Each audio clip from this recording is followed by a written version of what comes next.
There's only one thing on this earth more powerful than evil, and that's us. Hi guys, this is Claire Kramer, aka the Great Glorificus, and you are listening to the Buffy Back Issue Bed. Welcome to the Buffy Back Issue, where the show will go through all the Serenity comics that are canon chronologically. Yeah, switching it up. Intro correct. Yes, intro correct. Name not quite, but we're getting there. Good enough. Well, we're waiting for Season 12 to complete to do our coverage, or if you want to find our coverage on Season 12 so far with non-spoiler and spoiler reviews, patreon.com/editorsnotecomics. Yeah, they're Patreon specific, and Gonna they come plug out myself. after every Plug. issue every month. But anyway. Until it's time to do it all. But what we are doing for the month of July is we're going to cover all of the Serenity comics because, hey, if you like Buffy and Angel, there's a fair chance you like Firefly and Serenity. So we're going to talk about them. And also, this is probably my best opportunity to talk about this stuff, so I'm doing it. So there you go. So Deal with it. We talked last time about how confusing the chronology. It's late. Tronology. About the chronology of the Serenity comics that... You guys see Tron? Do you see that one that came out a few years no ago? idea what It's a you're good flick. about. I don't even know what you're saying. You haven't seen Tron or Tron Legacy. Is that a thing? Is that a movie? How Is that dare a you. book? Definitely not a book. Comic? There's probably a comic out there. Anyway, back to Serenity. We're jumping into book number 1 this time. Last time we started with book number 2 because that makes sense, right? Yeah. But now we're starting with book number 1, and it's kind of awesome because this little piece that we're going to talk about here Vignette, if you will. makes some huge connections between the TV show and the movie. So, first and foremost, before we get into the book, this book is a 3-issue miniseries. It has 3 covers per issue, and all of those covers are done by icons of comics. It's insane the people they got on this book. Like, issue 1 has 3 covers, issue 2 has 3 covers, issue 3 has 3 covers. They're all insane. But before we get into this first hardcover, because we're looking at the hardcover edition, this was originally released in a trade paperback, an undersized trade paperback that, quite frankly, is a floppy piece of shit. It was undersized, undersold, and just looked terrible. I don't understand why it happened. We're not looking at that one. You've never seen it. It's probably in this house somewhere. But it was literally half the size of a regular comic. And I don't know. I don't know. Huh. It was terrible. So we're looking at the hardcover, which is fine, but also has its flaws. I have some trivia for you. I guess not trivia. I'm more pointing, Wait, you have Serenity trivia? not trivia, but a thingamabob. I will ask you thingamabobs. Okay. If you can identify what was changed for the hardcover. Side note, they were all dumb decisions. All right. I think you'll be able to pick them out. I have not quizzed you ahead of time. If you can go, oh yeah, there were some dumb coloring choices.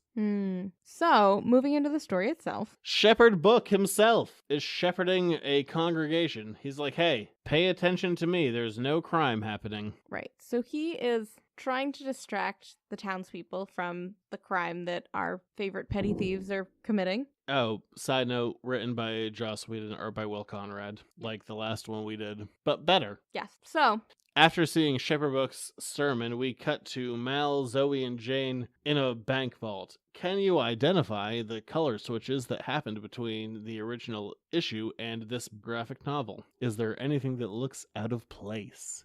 I don't really like Jane's facial hair. Is it the deep, piercing blues that look like they just came out of nowhere? Oh, I guess. I still don't like Jane's facial hair. I can't help you with that one. But yeah, the eyes on Mal and Jane have been replaced from a brown to a alien-esque blue. Look at those eyes. Do those not look awful and out of place to you? No, I can see it now. I'm fine touching a comic to a graphic novel if you want to improve it. This is a step down. I don't know why they did it. They look alien. It's awful. It is consistent throughout the graphic novel, though. How can you make Mal look like a Terminator who's scanning for life signs? No bueno. Anywho, Mal is, in a vault, and he is confronted by 4 other individuals. 2 of them look normal, one of them looks like Mr. Zsasz from Batman, and one of them is a lady with a gun who is way too big to be functionally useful. If someone that small pointed at me with a gun that big, I'd be like, yeah, best of luck. So, they're trying to get the money from these guys with guns and knives, obviously. And they're like, hey, you're a real piece of shit, Malcolm Reynolds. Give us your gun. He's like, hey, only 2 things have lasted me since the war. One of them's this gun, and one one of them is Zoe. So he drops his gun and, unrealistically kicks it into one of the robbers' faces, into his teeth. So I've never enjoyed that bit. No, it doesn't really make sense. I mean, it makes sense, but it's not good. It doesn't make physical sense. Right. And then the guy who looks like Mr. Zaz throws a grenade and, it's a vault, so they're all gonna die. Zoe's concerned about the concussion blast, so she shoots a bank vault door shut, trapping the grenade inside, and they all don't die. Right, but the problem is that this now giant concussion blast has alerted the townspeople that maybe there's a problem while they're at the sermon. And I didn't look up the Chinese. Book speaks a bunch of it. Yeah, it's out there on the internet. Look it up yourself if you want to find out. He's like, Lord, help me to deal with these dickheads because they're the worst. That was a paraphrase.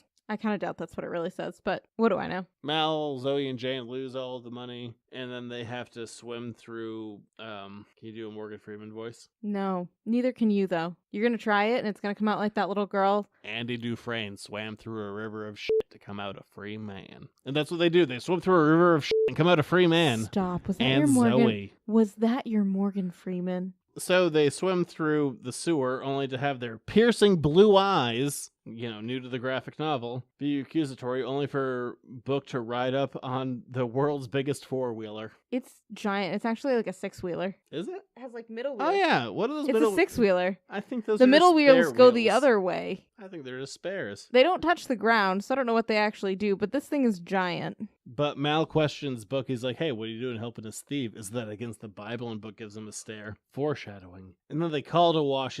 They're like, hey, Wash, pick us on up. And then something that I dislike, and it's not that I dislike it. I guess I do dislike it, but it's something that's intended to be accurate but isn't. Wash goes to hit his 3 switches. Yep. But he does it on his left. Oh, he does it on his right all the time. Yeah. Right? I don't know my rights from my lefts. Yeah, you don't. So for you, this book works. Well, I can tell that it's wrong. I just can't tell Yeah. you which way is Wash what goes the right way is called.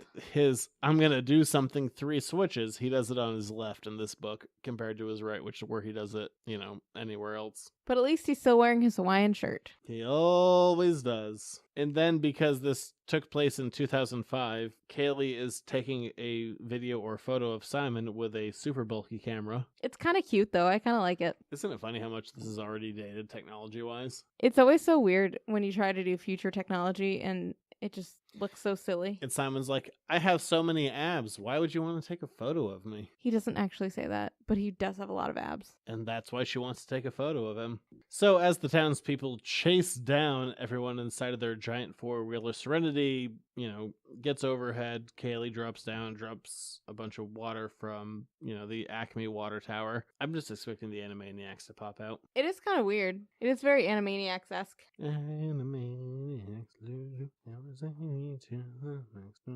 and then Mal continues to taunt Book. Maybe he should stop because he's not going to be around by the time the movie starts. He's like, you coming, Shepherd? And Book's like, I have a fancy mustache. So they all get back on Serenity and they escape this weird little world. And they're like, didn't we get paid, Mal? And Mal's like, no, we didn't actually get the money. Mal is standing by himself in the galley. Anara comes out and a river just pops her head up to go, you cheated! Just because he slept with that, one girl on the Heart of Gold episode. Really? That's what she's talking about? 100%. I didn't know she was saying you cheated on her. I thought it was just you cheated at something. She keeps on referring to Mal as a ball of yarn and metaphor. Mal walks away and Nara's like, but wait, can't we work things out?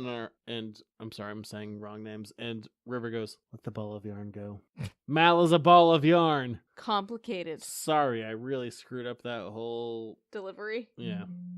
Cut to Whitefall. You might recognize Whitefall from episode 1, Serenity, parts 1 and or 2. Yes. And we see a hillbilly. The native to this planet starts talking to these 2 guys who are wearing suits who are walking towards them. 2 by 2, hands of latex blue gloves. Yes. And they ask him where Malcolm Reynolds is. And he's like, I have no idea what you're talking about. So they get out their little head blowy uppy stick and they blow up his head. And we see the guys who are 2 by 2 hands of blue. One of them was a watcher in Buffy season 4 and Angel season 1. And the other guy.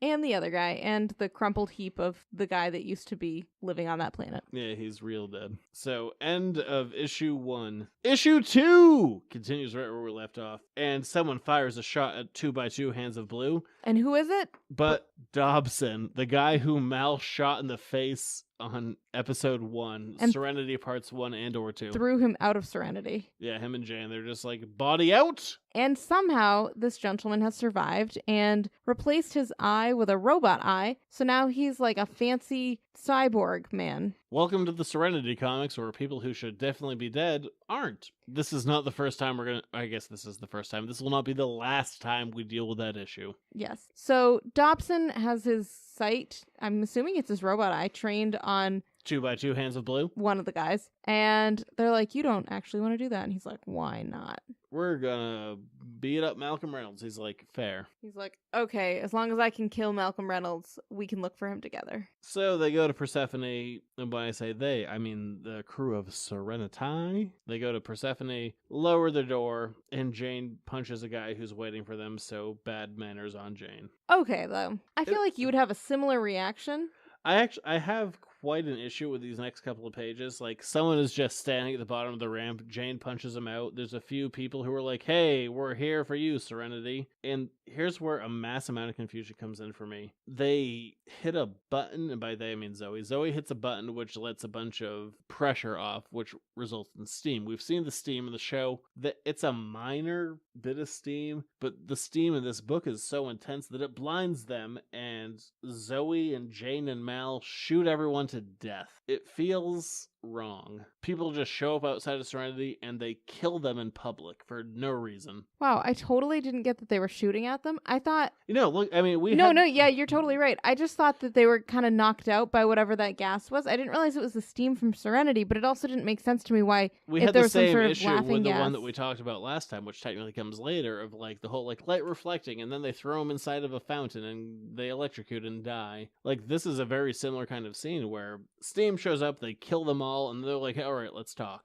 Right, and it's weird because it's a really, as much as I love this art, because we kind of blew it up last time with Will Conrad of like high detailed art, it's a shit layout. Yeah, it's a weird thing too, because there's plenty of killing in the show and in the movie, and I don't care about that. Like, if No, you're no. gonna kill, like, kill. right, but If you're gonna shoot. Hey, There- what's that movie from? I have no idea. But they're less, I don't know, the cold-blooded kind of killing first and asking questions later doesn't seem quite up their alley. It's more than a thing. It's just the layout of the page is confusing. Like, you really have to stare to go like, what happened? People are dead and something? Why? How? Yeah, the gunshots are the smallest panel on the page, which is a little confusing. And... Yeah, people died. Anyway, Cutting so now we go back talk to- to Badger because he was the one so we just killed all of Badger's guys and then we're like, let's chat. And Badger's like, sounds great. Badger isn't even there yet. You're jumping ahead. You're doing it in your own brain. Badger. Oh yeah, he is there. He's in Badger the is there. background. I'm not just lying. The one guy who Badger's- didn't die. Badger's just little like me, so you can't always see him. Guy who's in every sci-fi show ever for some reason. Badger. Cutting back to 2x2 Hands of Blue. So they're having a chat with our BFF Dobson. And once again, like, I really blew up the art in the last one because it's, like, beautifully detailed and all that. I am not a fan of these two pages. One, we had the confusing layouts of the last page, but this one, Dobson's like, I want to kill Reynolds. In the background, this is basically Sideshow Bob trying to kill Bart. Like, oh no, it's German. It's the Bart, the. It's the same level of shit, but it's not a joke in this. It's Yeah, being it's played for, reality. I mean, we're getting the idea obviously that Dobson is obsessed with Mal, but the Reynolds, the. But it doesn't need to be. There's a way of showing your obsession without literally carving it into every surface. Yeah, it just keeps like, Reynolds, die Reynolds. There's a guy in a red shirt. There's a mannequin in a red shirt and a brown coat. And yada, yada, yeah. He has an axe in his chest. But anyway. Sideshow Bob was less of a parody than this. Yeah. I guess the thing, too, is if it would have been some really intricate, like, tracking system or something other, I could have totally bought that, but this does feel a little ridiculous. So anyway, moving along. So, like, you can kill him. He's like, fantastic. Let's all kill everyone together. And then Badger, who was on Serenity now, being flown away, he's like, hey, you want to get paid? Those guys, Fancy and Mingo, that you haven't met yet. Spoilers for the movie. Yes. First reference. I mean, first, yeah. There's been so many other points tying it into the movie that... He's like, if you want to get paid, you can go to this location. It's kind of like that last thing that you just did, but it hasn't quite happened yet in release schedule. It's a little bit the same, isn't it? Kind of. Yeah. But he's like, go to this spot and you can do this thing. What do they call it? The Battle of Sturgis. He's like, the Battle of Sturgis was the worst battle in all the war. And Mal's like, it's only second to Serenity. He's like, hey, but, everyone who was at the Battle of Sturgis died. And then what's weird for me is we get a flashback of Mal and Zoe at the Battle of Sturgis. So were they at every battle that the Browncoats lost? Are they just the worst soldiers ever? I don't know. It's not clear whether or not they were at the Battle of Sturgis or not. It's really bad. Like, because we get a full splash page, no dialogue, no nothing. And Badger's just like, the Battle of Sturgis. And we see Mal and Zoe fighting, and supposedly everyone died there, but supposedly everyone died at the Battle of Serenity. So I guess Mal and Zoe shouldn't fight. They're the worst. But anyway, Badger... It's not my fault. No. You just gave me that look like, hey. No. They're fine. It's But- not my fault. But Badger tells them that everybody at the Battle of Sturgis died because they were looking for this treasure, kind of. There was a treasure, and he's And like... Mal and Zoe don't know why they were fighting? Yeah, It doesn't make and a so lot of Badger's sense. like, but I have the coordinates for this treasure if you're willing to go through the kind of graveyard of ships. And of course, Mal, to get it. if Mal and Zoe were there, they should know where the Battle of Sturgis was. They're like, where is this mysterious battle that we Also- were involved in? Also weird to me because it feels odd that the Alliance and the Rebels would have a battle over treasure. Do you know what I mean? Like, that feels very medieval of us, but Anywho, that's what happens, so not worth dealing with. after that bit of exposition, they drop Badger off in the middle of the desert on Persephone, so I guess he's dead now. But probably not, because literally everybody who should be dead in these books is not. So. Isn't, yeah. And they say, hey, we're going after the Battle of Sturgis cache. And then River perks herself up. She's like, hey, I hate that color on you. I always have, which is a great line. I know, I really enjoyed that part. I which feel is like just red on Mal. She's like, hate it. River's voice is spot on in all this, and I really enjoyed it. I do want to do a bit of the dialogue because this is actually important. Anara wants to get dropped off on her planet where she is, gonna die of a terminal disease all by herself. But we don't know that yet. We just know she wants I to get guess dropped off. technically we don't know that at all. Yeah, she just wants to get dropped off on this planet where she's leaving them. And Mal's gonna walk away. He's like, if that's all, then. And then suddenly someone says, It's not. Shepherd Book, might have guessed. I think you should respect Anara's wishes, Captain. You gave her your word. Keep in mind, when they're having this conversation, they are at opposite sides of a table. And awkwardly, Kaylee's in between them. That's River. Oh, awkwardly, River's in between them. And Jane. And Simon. Okay, so awkwardly, everybody's in between them. Kaylee's on the other side of the table. And then Mal goes, yes, I did. You think you're in a position to tell me what that's worth? It's air, Shepherd. Nothing more. When it comes right down to it, when the going reaches the right level of rough, come to think of it, it's no different than the word you preach. Tell me, Shepherd, when things take a word for the Chinese word for, I'm going to say, shit. Sorry, didn't look it up. Do you drop your knees and pray, or do you steal a vehicle and do what needs to be done to survive, to live or repent another day? And then... What does Shepherd Book do? But he punches Mal in the face. In his big, stupid face. But what doesn't work for me here is Mal and Book were literally at opposite ends of the table, and then we turn the page, and it's literally like Book popping Mal in the face. So for this to happen, Mal has to give his whole speech, and then Book has to take a leisurely walk around the table and then punch him. Okay, the thing that... It looks fine in comics, but if you think about it for half a second, it falls apart. So the problem that I have with this whole thing is that Book's whole thing is that he is this pacifist, right? And he is more than willing to kind of bend the rules to help them out if he needs to, but he seems to have made his own peace with it.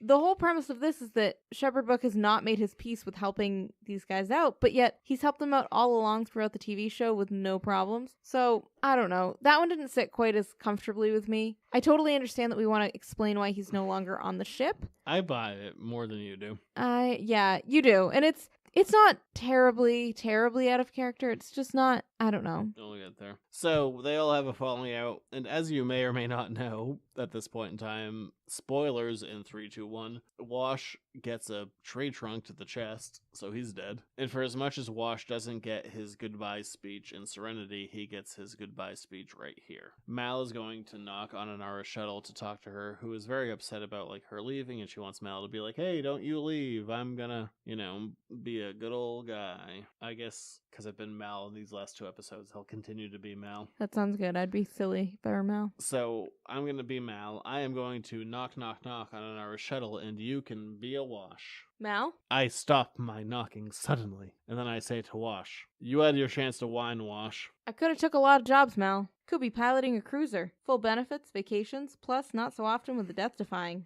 And then Mal sees Wash leaning on the banister, the same one that he punched Sam out in the pilot, and says, you must not be very fond of that arm. And in Wash's actual death speech that he doesn't get, but I got this woman nearby. Makes me do all manner of stupid things. Got me piloting this little rust heap and ducking pretty much everybody that's ever heard of morals, just so I can be around her. This is an unhealthsome gig, Mal. It's stupid. Doing something stupid to keep the woman you love nearby, even for a little while, well, that's the kind of stupid I don't mind. I love Wash. I love Wash in that moment. That's a great moment. And how does Mal end it? Just fly the boat, Wash. Yeah. Damn it.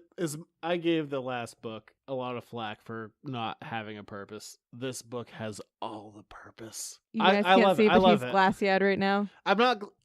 damn it. You know what was even funny? When this came out, I wasn't super back in the comics yet. I kind of have it falling out. I got this issue. And then the last issue got delayed because of Hurricane Katrina, because I was ordering them online versus going to a shop. Yeah. This is my last bit before the movie came out for me, because I didn't get to read issue 3 until hereafter. Yeah. Yeah, this book has every reason to exist, unlike the last one, which is just like, what would we do if we had money? Yeah. No, this is Wash's death speech. This is the speech he doesn't get in the movie. For all that we kind of nitpicked some pieces of this, the bones of it are really good, and also the majority of it's really good. It's and then it has purpose. I think you're probably going to be less on board for, but other people are on board for it. Wash flicks his 3 switches on the correct side this time, and him and Zoe do it in the cockpit. And then there's a proximity alarm, and they all come to the bridge, and River goes, it stinks like sex in here. Didn't somebody say something like that in the last episode as well? Don't remember. I feel like it's come up, though. I feel like I read that also more than once. And they arrive at the Battle of Sturges, where it's, everyone's dead. Yeah, and it's just kind of this, if you could imagine a shipwreck, but in the sky, floating. And then looking at our hardcover, we go into issue 3 with our first cover being done by Joe Quesada. Damn, it's a good cover of Zoe. Yeah. And then something where this book falls apart, we go into issue 3.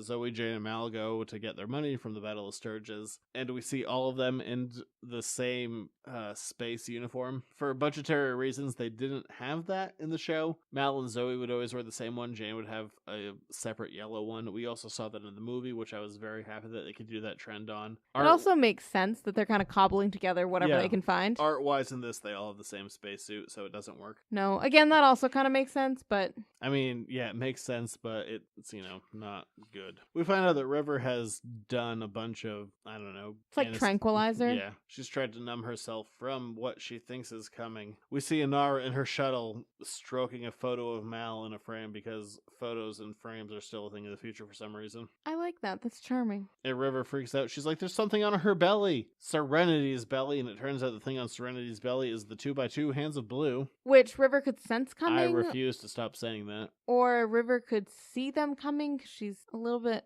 seeing. I don't know.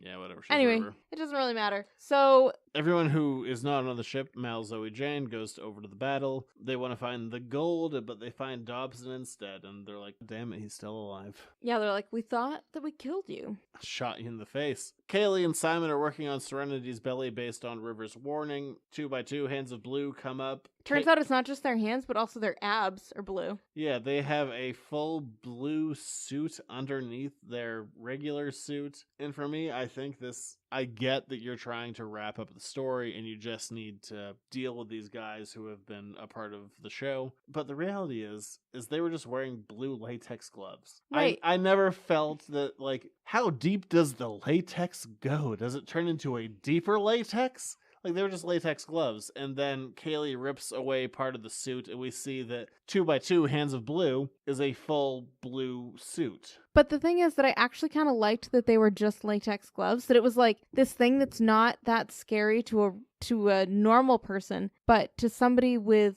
River's experiences and she saw what the hands of blue could do, that made them terrifying. I liked that a lot better than being like, they're these weird blue alien robot guys. Let's wrap this up. So Simon hits the one who's been exposed to have all of the blue. Is he connected to Blue's son? Who the fuck knows? Simon hits him with some weights in the head. He's like, close up that door. And then Mal shoots Dobson in the face. And then shoots him a bunch more times just to be sure. I do like that. Mal's like, he's super dead now. I shot him in the face at least 3 times. There's so much blood spatter on the panels. It's kind of funny. 2x2 hands of blue are at the bottom. Serenity. Wash goes and literally scrapes them off on some wreckage of dead bodies. They're all fine. It's super gross. They get the money, and then we get sadness, and we get a colorist change once again. So Dobson's dead, his crew is dead, 2x2 hands of blue are dead, and we go to the planet that Inara gets dropped off on that we see in Serenity. So everybody's saying goodbye to Inara as you would.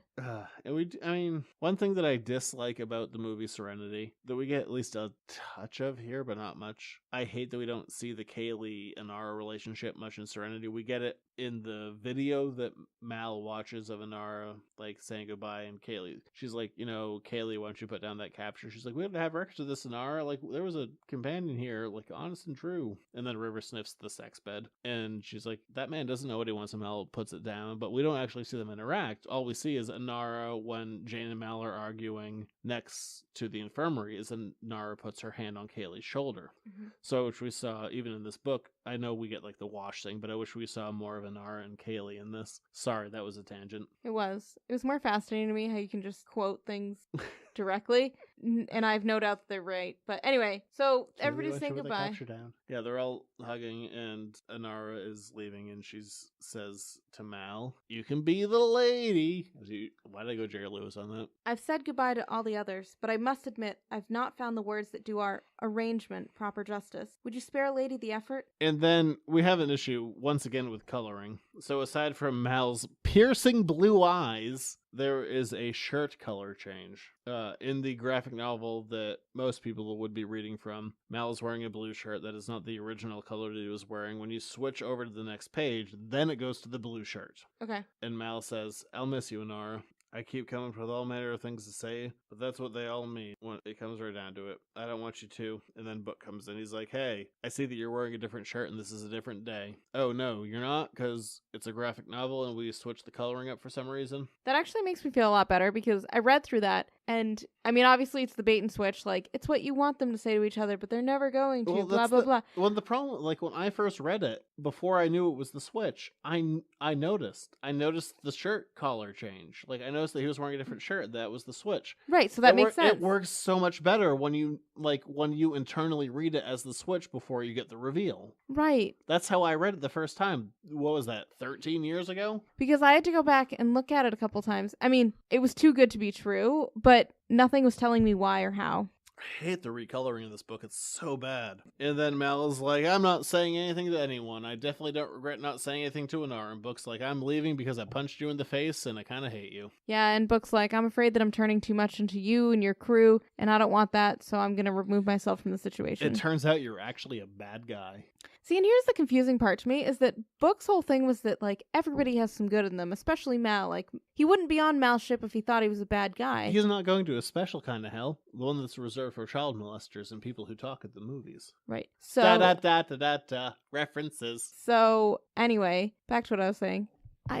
Book would never have been on that ship if he thought that everything that Mal did was inherently bad. And even if he had disagreements with Mal, I feel like he wouldn't leave in frustration and anger. He would leave in like my time on the ship has been what I needed, and now I'm ready to move on. Thank you for everything. That feels more Book-like to me, but what do I know?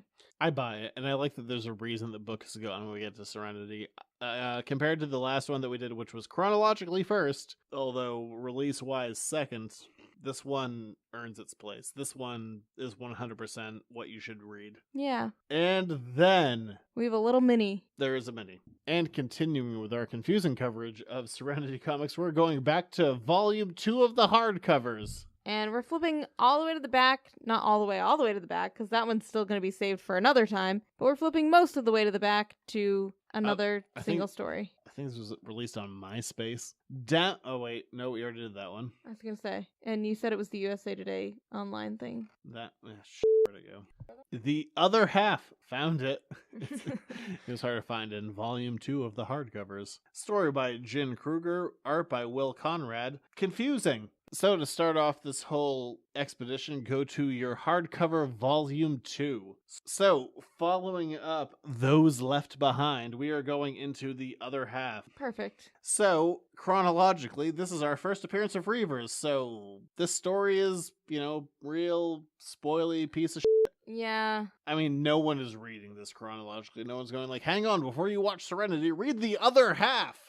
But still, like, read about the Reavers. This is our first appearance of Reavers. They're flying away. They're doing a job. They're flying a bus, and Reavers are following them. And they're like, oh my god, we know what Reavers look like. They're not being spoiled too early. They're being spoiled too early. I know. Well, because we never saw them in the other... We just saw in the TV show, we saw the remnants. We saw the aftermath. We saw the one guy who's like, my face has a hole in it and a couple of hooks. It was gross. Yeah, he was a bit gross. And they shoot a thing, and they're trying to save a guy. Simon is trying to resuscitate him. They're like, hey, he's not evil. And River has visions that he's evil.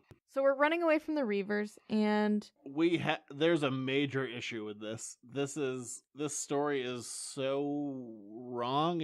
I'm going to almost call it non-canon. Because they are running away from the Reavers. River is having visions of the guy that they're trying to keep alive is, a real dickhead. You want to actually give some descriptive language as opposed to your cursing? He's all murdery and tortury. There you go. But the issue is, the real issue that makes me go like, this is so wrong that it can't be anything but non-canon despite being printed in this book, is the Reavers are bearing down on this runaway van. Yeah. It's basically a van. And then there are 2 Reaver ships that explode in the middle of the air. And Zoe goes, oh, it's Wash. Serenity doesn't have weapons. Yeah. And somehow, non-collision-wise, projectile-wise, it blows up 2 ships. Okay, the only thing I can think is if the engines lit them on fire somehow. There is nothing to indicate anything close to that.